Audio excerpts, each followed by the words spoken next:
प्रबोधन से मूल निवासियों की जय जयकार होती है। इसलिए इस प्रबोधन को बहुत सारे लोग बोलने से मना करते हैं जो आपके दुश्मन कहलाते हैं।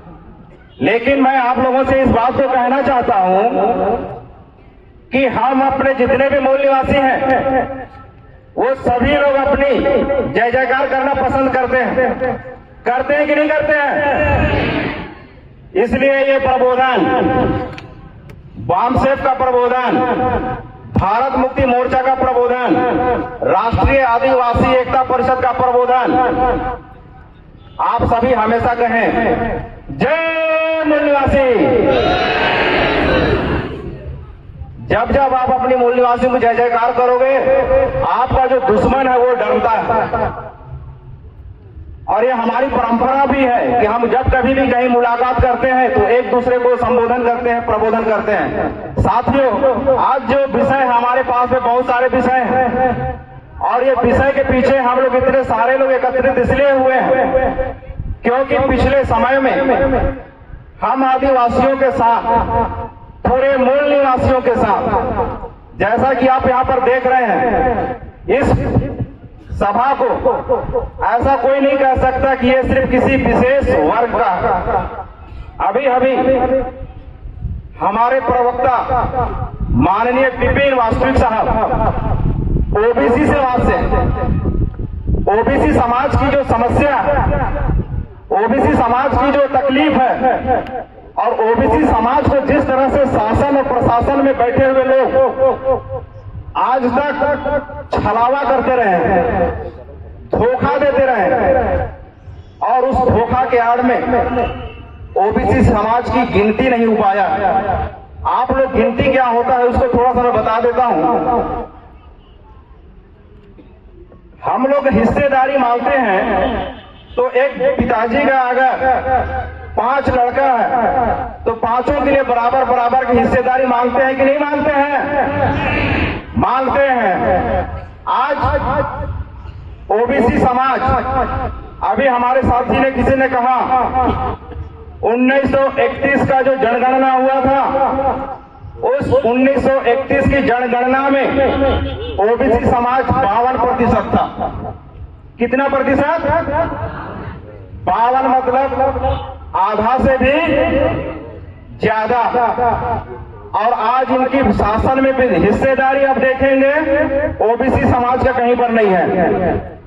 ओबीसी समाज के साथ इतना छलावा हुआ, इस बात को हम आदिवासी लोग क्यों उठा रहे हैं? क्योंकि वो भी मूल निवासी है।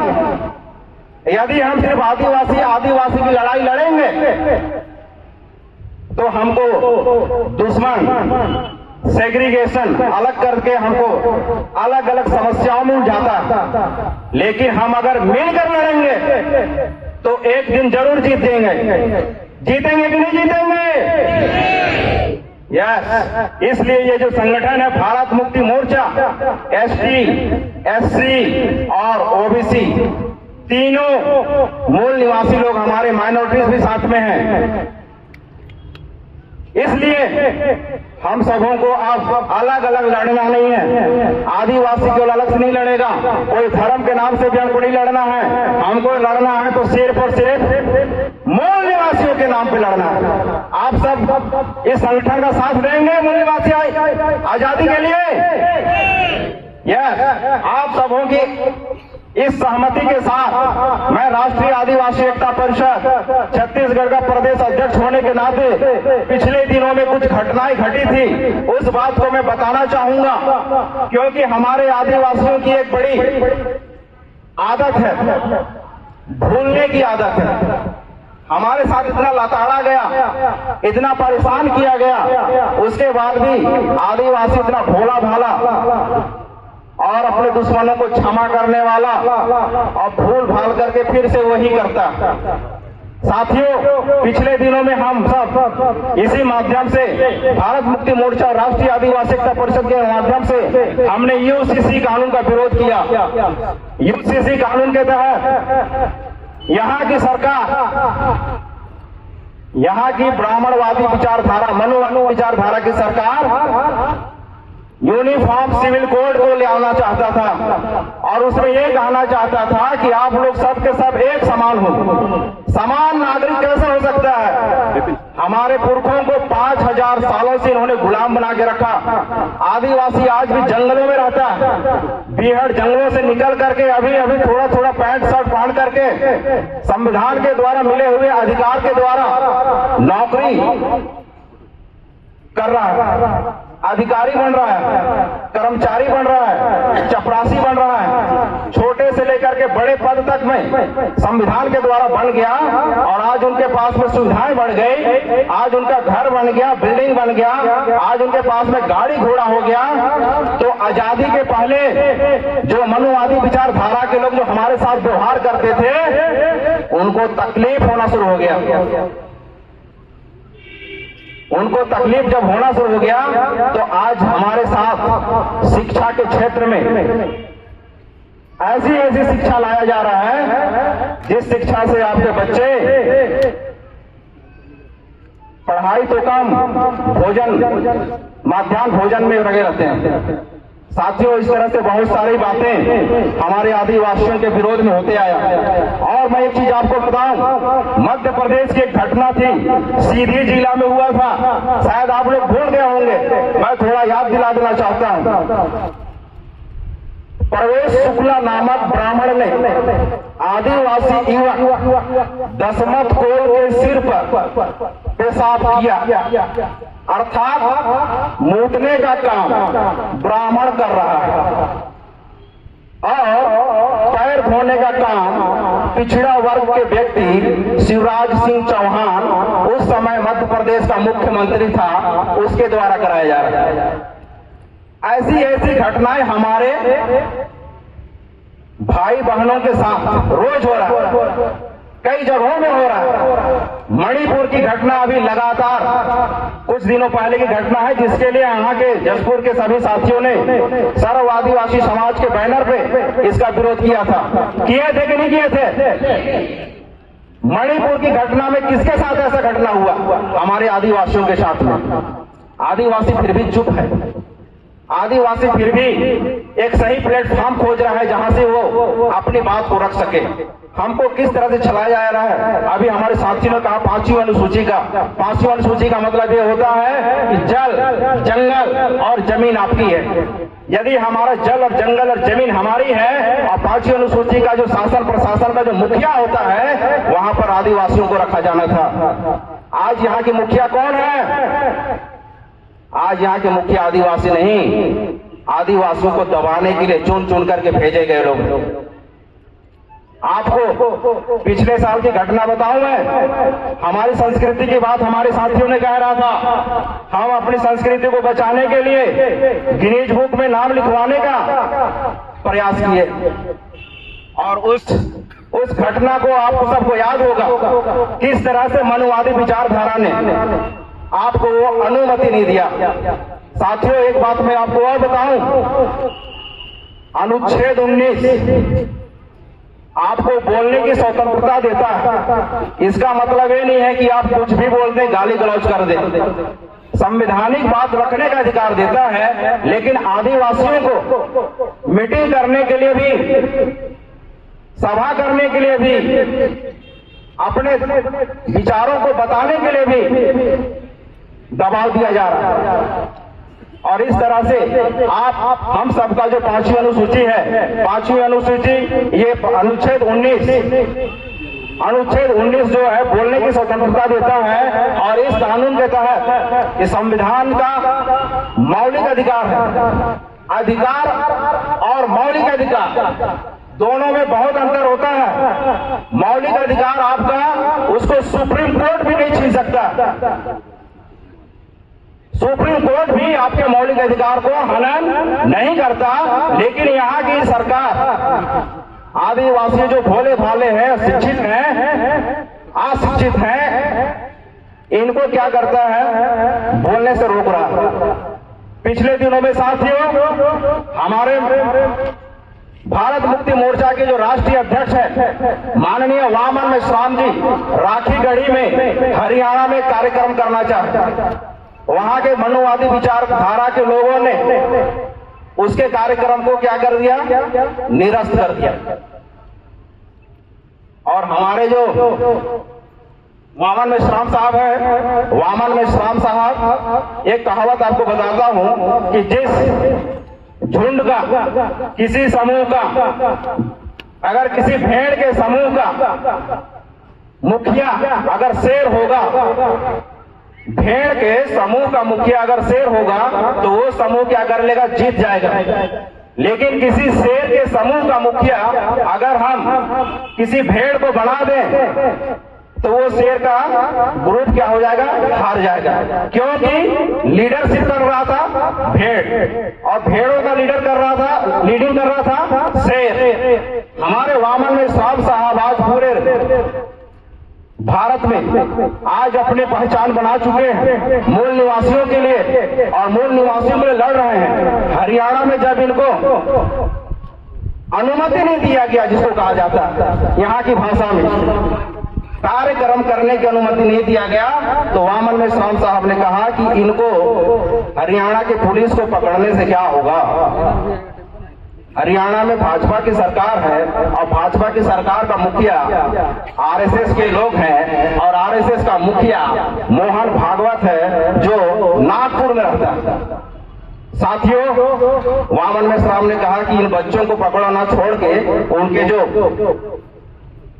मुखिया भागवत जी, जिसको आरएसएस का मुखिया कहा जाता है, 6 अक्टूबर 2022 को नागपुर में घेराव करने का, 1 लाख लोगों का घेराव करने का उन्होंने कहा, और वहां पर 4 लाख से ज्यादा लोग पहुंच गए।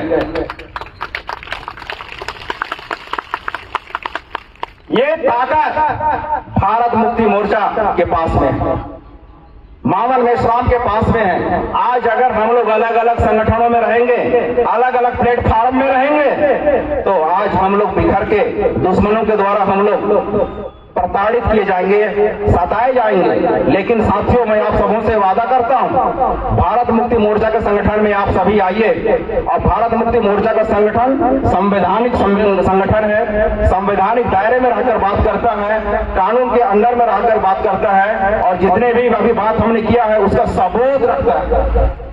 उसका सबूत के बगैर कोई भी बात हम लोग नहीं रखते हैं। इसलिए मैं आप सबों से कहूंगा फिर से कि आपका जो हक और आपका जो अधिकार को जो भी छीन रहा है वो आपका दोस्त नहीं हो सकता है, वो भेड़िया हो सकता है। भेड़ की चाल में वो भेड़िया है और आपका वो दुश्मन है।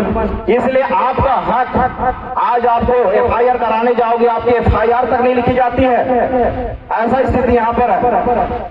आप अपना एफआईआर प्रताड़ित होकर के लिखने जाओ तो आपको पकड़ना पड़ता है। नेतागिरी, पार्टीबाजी। आज आदिवासियों का कोई पार्टी नहीं है। आज लोग बोलते हैं कि हमारी पार्टी ये है, हमारी पार्टी वो है। वो सब लोग भ्रम में है।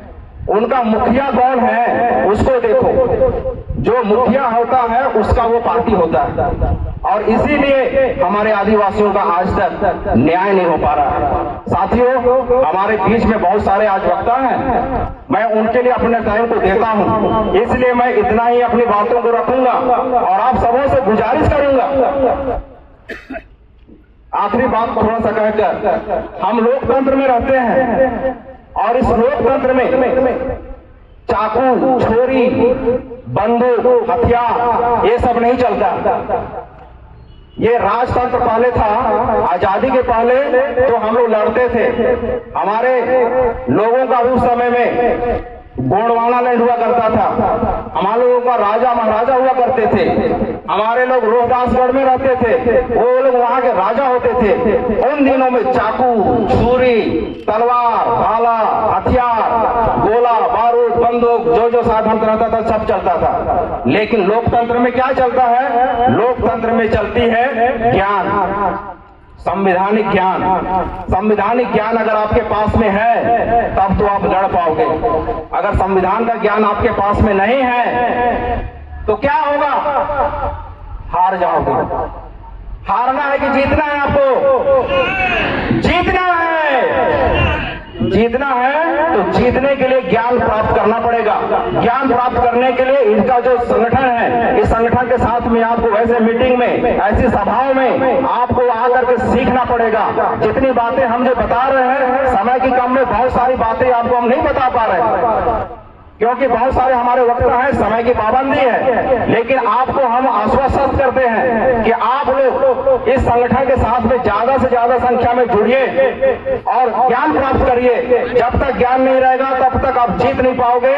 लोकतंत्र का हथियार हमारा ज्ञान है, जानकारी है। जानकारी नहीं है तो ज्ञान कहां से मिलेगा। दुश्मन का सबसे बड़ा हथियार क्या है आज? अज्ञान रखना। अभी मैंने आपको बताया पुस्तक की बातें, सर्व शिक्षा अभियान की बातें। हमारे बच्चे अभी भोजन की चिंता करते हैं पढ़ाई छोड़ करके। अज्ञान बनाने का उनका प्रचार है, प्रोपेगेंडा।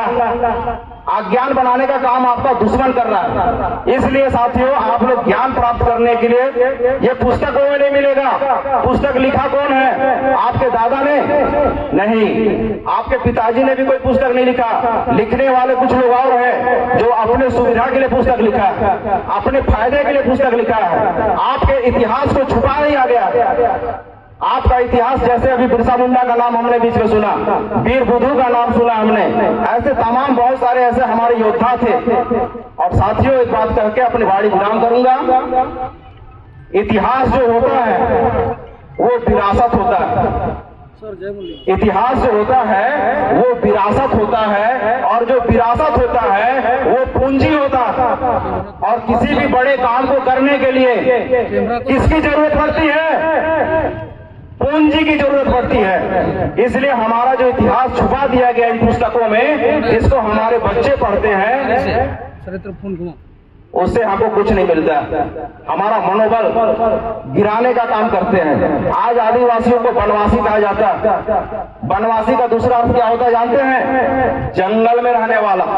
उसको थोड़ा सा और देहाती भाषा में बताओ तो ये कहा जाता है कि जंगल में रहने वाला जंगली लोग। ये किसकी भाषा है? आरएसएस की भाषा है, वनवासी आश्रम।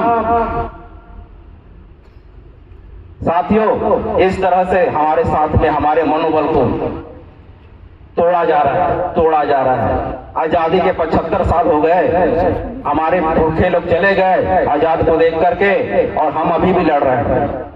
हम तब तक नहीं जीत सकते जब तक कि हम अलग अलग रहेंगे।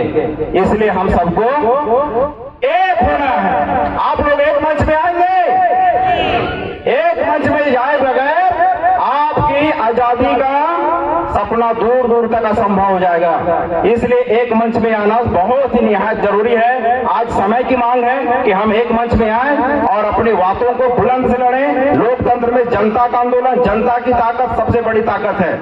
जन आंदोलन के सामने कुछ भी चीजें नहीं है। इसलिए साथियों, मैं अपनी बातों को यहीं पे कहता हूं और अपनी बातों को विराम देते हुए आप सबों ने मुझे ध्यान से सुना, इसलिए आप सभी का बहुत बहुत धन्यवाद। एक बार नारा लगा देंगे, जय मूल निवासी, जय मूल निवासी, जय मूल निवासी, जय मूल निवासी।